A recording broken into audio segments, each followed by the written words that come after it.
In Venezuela, the justices of the Electoral Chamber of the Supreme Court visited the headquarters of the National Electoral Council amid the progress of the investigation of the contentious electoral appeal on the presidential elections of July 28th.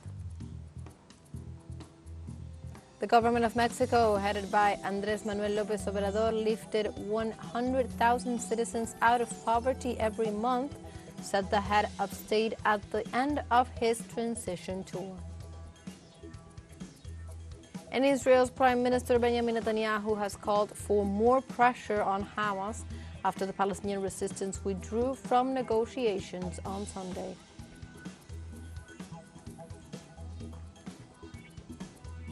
Hello and welcome to From the South. My name is Belén de los Santos, and from the teleSUR studios in Havana, Cuba, we begin with the news. In Venezuela, the justices of the Electoral Chamber of the Supreme Court, together with a group of international observers, visited the headquarters of the National Electoral Council to begin the validation of the sample of physical transcribed minutes for the progress of the investigation of the contentious electoral appeal. Let's see. The justices of the Electoral Chamber of the Supreme Court of Justice, headed by the President of the Judiciary, Carislia Rodriguez, and the Justice Fanny Marquez and Inocencio Figueroa, accompanied by the experts and international observers who are witnesses in the investigation process of the contentious appeal filed by President Nicolás Maduro, arrived at the main headquarters of the electoral power in Caracas, Venezuela.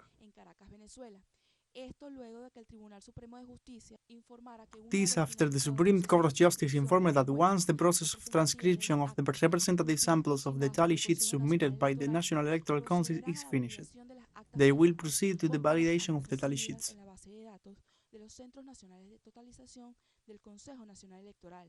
The justices were guided to the data center where the entire technological infrastructure of the National Totalization Center number 1 of the National Electoral Council is located.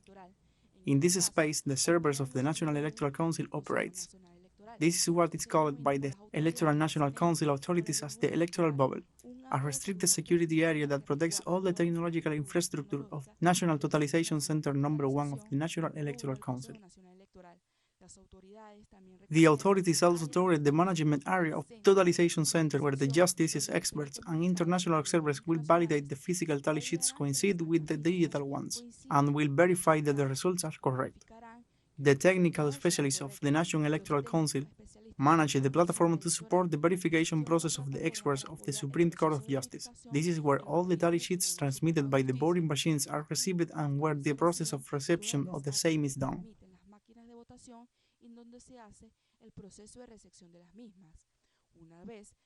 Once they pass all the security protocols and are proceeded and totalized, this procedure is carried out in this room in the management area of the Totalization Center number 1 of the National Electoral Council.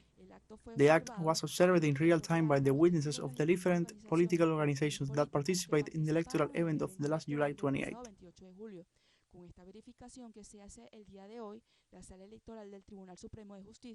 With today's verification, the Electoral Chamber of the Supreme Court of Justice closes the cycle to verify that the tally sheets that were transcribed in phase 1 of the technical expertise and that coincide with the tally sheets received in the database of the National Electoral Council National Totalization Centers.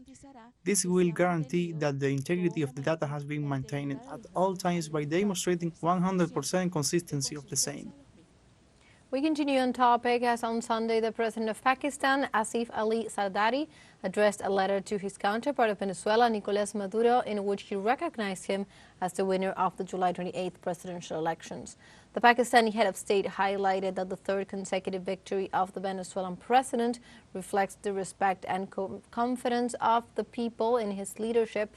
Furthermore, Ali Zardari assured that both nations will continue on the path of cooperation and strategic alliance for the advancement and development of the bilateral relations between the countries.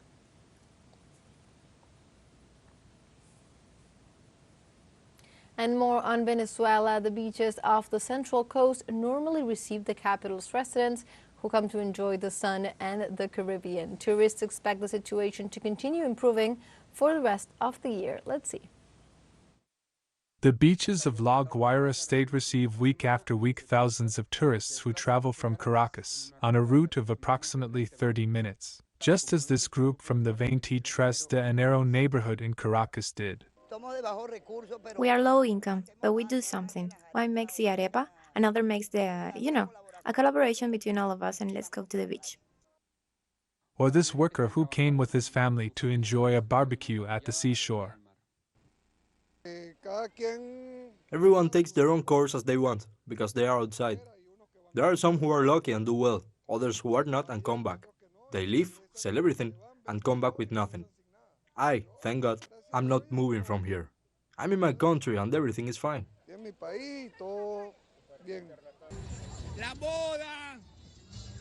Traders generally know what they are doing, and in spite of the situation the country has been going through, they maintain the expectation of a constant improvement.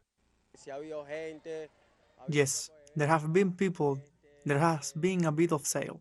Today the day has dawned blessed. Here we are working, giving everything for everything. There are quite a lot of people.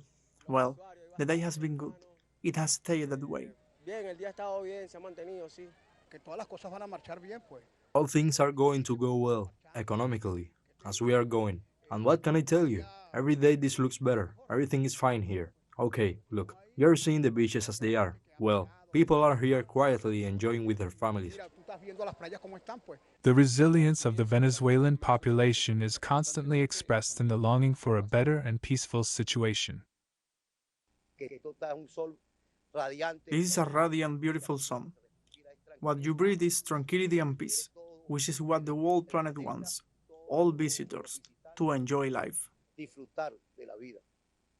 In Caracas, the population also took the opportunity to do sports, enjoy a sunny day with the family, or go for a walk to shopping malls. And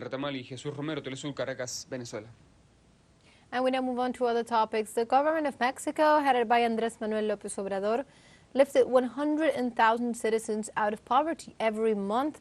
This was said by the head of state at the end of his transition tour. On Sunday, in the company of President-elect Claudia Sheinbaum, the president closed a tour of 32 entities that he himself described as unprecedented in Monterrey, in the northeast of the nation. There, in addition to supervising the Young People Building the Future program and thanking the state for the signs of trust and affection, he also gave an account of the scope of his fight against poverty after 40 years of what he described as neoliberalism. Sacamos de la pobreza a más de 5 millones. We lifted more than 5 million Mexicans out of poverty. I will explain it to you. Although conservatives do not like to hear it, in 2 6-year terms, with Calderon and with Peña, every month 100,000 people entered poverty. Every month 100,000 people. Every month the number of poor people grew by 100,000 people. With us, every month 100,000 people get out of poverty. That is the difference. 100,000 personas. Esa es la... And now let's take a short break, but remember you can join us on TikTok at teleSUR English, where you will find news in different formats, news updates, and much more. We'll be right back. Stay with us.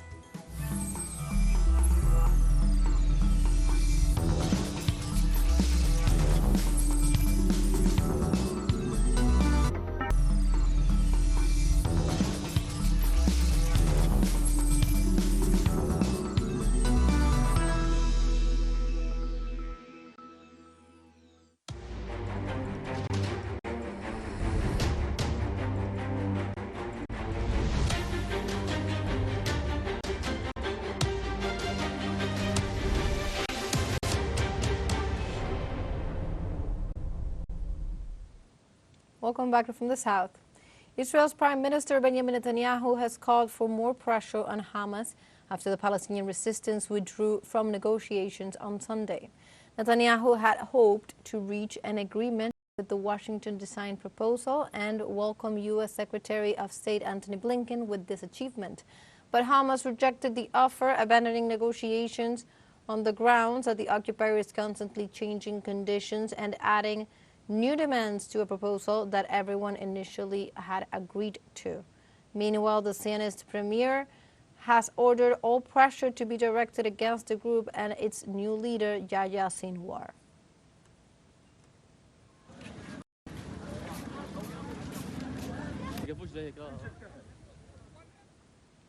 And regarding the Palestinian resistance movement rejection to the new proposal, in a statement, Hamas called on the mediators to offer a concrete plan to implement the proposals already agreed upon on July the 2nd, emphasizing the need to avoid a contentious cycle of stalled negotiations due to Israeli Prime Minister Benjamin Netanyahu's delaying tactics and his new arbitrary conditions.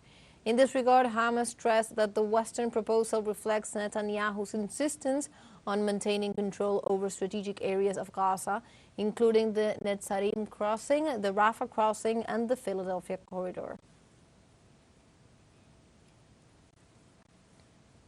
We continue in Palestine. Medical authorities in the Gaza Strip reported that Israeli attacks on the Palestinian enclave have killed more than 40,000 people since the beginning of the Israeli genocide against the Palestinian people. The enclave's Ministry of Health also reported that since the beginning of the Israeli offensive, more than 92,000 people have been injured, while another 10,000 are missing.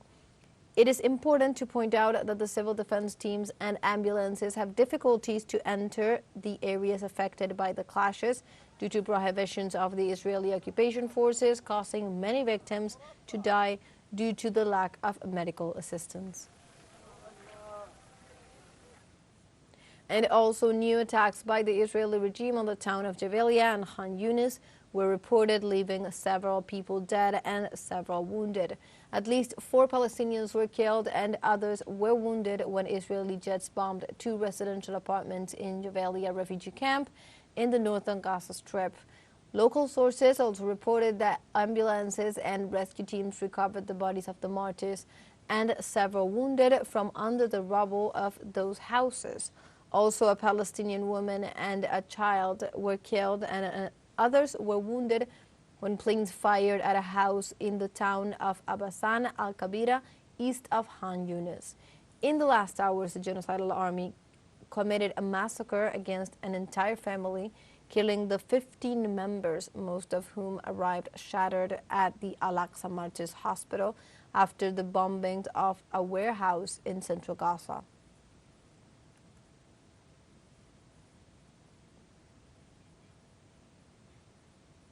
We continue with other topics. In the United States, hundreds rallied in Chicago on Sunday ahead of the Democratic National Convention, which begins Monday. Despite the growing popularity of U.S. Vice President and presidential candidate Kamala Harris, the shadow of protests over the Biden-Harris administration support for Israel's war against Hamas in Gaza hangs over the convention. Security has been stepped up for the 4-day gathering, with tens of thousands of people expected to descend on the city for daily protests, the largest of which are scheduled for Monday and Wednesday. On Sunday, several hundred demonstrators gathered in downtown Chicago carrying a banner that read, "Feminist and LGBTQ plus people for a free Palestine."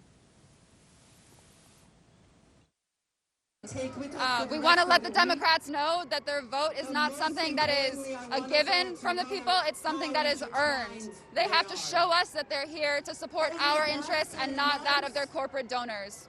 Top of that, any rights activist, I don't care what field you are in, if you're not in solidarity with people of Gaza and Palestine right now while a genocide is going on, then you are totally bankrupt as a rights activist. You cannot be in favor of your own liberation if you're not in favor of other people's liberation. We have a second short break coming up, but before we invite you to visit our YouTube channel at teleSUR English. There you will be able to rewatch our interviews, top stories, special broadcastings, and more. Hit the subscribe button and activate the notification bell to stay up to date on the world's most recent events. Final short break, don't go away.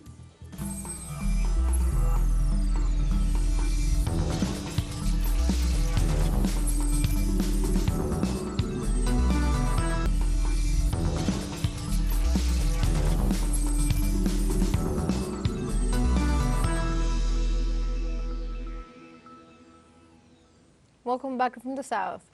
Russian troops have taken control of one of the localities in the northwest of Donetsk. The Office of the Ministry of Defense confirms that the battalions commanded by Moscow are in control of the locality of Severodonetsk. Additionally, this contingent called Center Group has fended off several Ukrainian attacks, defeating the Kiev troops in such areas as Dalinovka, Kalinovo, and Ptyche. In the skirmishes, the Ukrainian troops have lost more than 500 uniformed personnel, 2 armored vehicles, and numerous weapons. The dispatch also confirms that the Akhmat battalion repelled several waves of Ukrainian attacks in the Kursk region, where they also reported heavy losses in the Ukrainian ranks.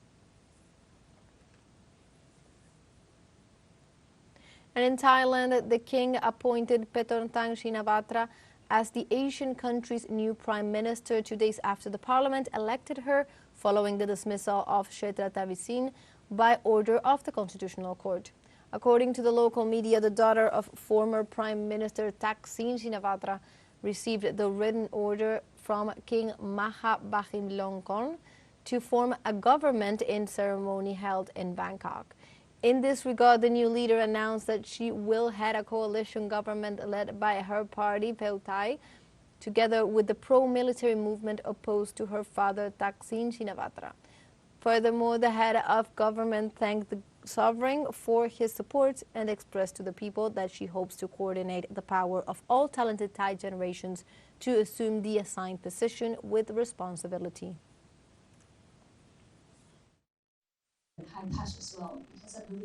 Dear fellow Thais, this great task cannot be achieved by the Prime Minister working alone. I hope to be able to coordinate the power of all generations, of all the talented people of Thailand from all fields.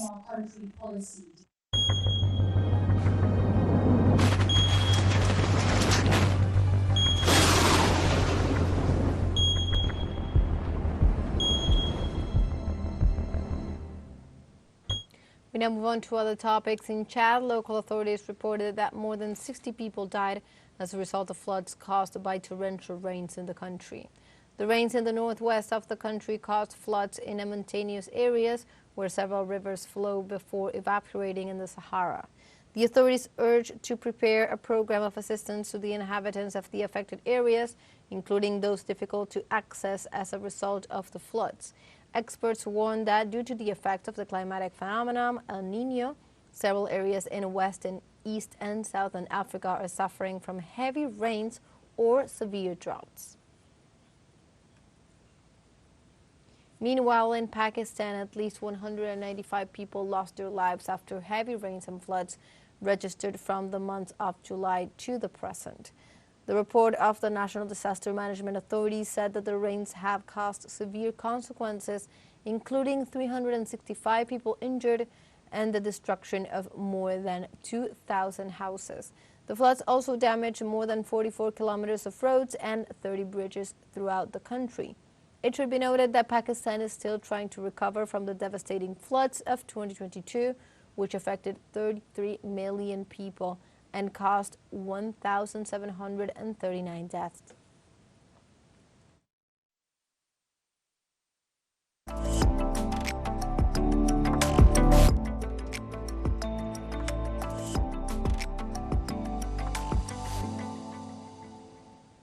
And in Cuba, the 4th Baradero Josone Festival, Rumba Jazz and Sun, started on August 18th with a rich combination of landscapes and rhythm. Under the slogan, Déjalo que suene, let it sound, this musical event is promoted both by the government of the province of Matanzas and by the Ministries of Culture and Tourism of the island. For 3 days between the 18th and 20th of the month, 3 concerts are scheduled at El Denis Beach for all visitors, while the rest of the festival will be held at the Josone Park in Varadero, also known for its famous beaches, where notable national artists and orchestras, including Isaac Delgado and Los Bamban, will be performing.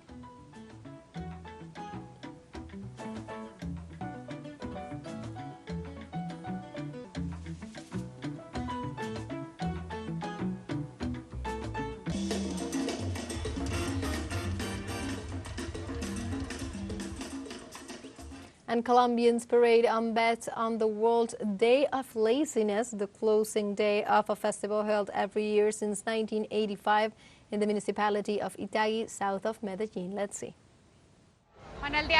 The Day of Laziness has always been a meeting place for families, for young people, for children. A cultural space, it is not leisure for leisure's sake, it is a space to enjoy the family, to be together taking into account art and culture. It represents family togetherness. I was struck by the fact that I was told that people had to come in pajamas, so I came in my pajamas as relaxed as possible. I came with my friends. It has caught my attention that everyone is doing their own thing. Here people came to enjoy themselves, to have a great time, and as the name says, to be lazy. And like this, we have come to the end of this news brief. You can find these and many other stories on our website at telesurenglish.net. And also join us on social media. We are on Facebook, X, Instagram, Telegram, and also on TikTok. For TeleSUR English, my name is Belén de los Santos. Thank you for watching.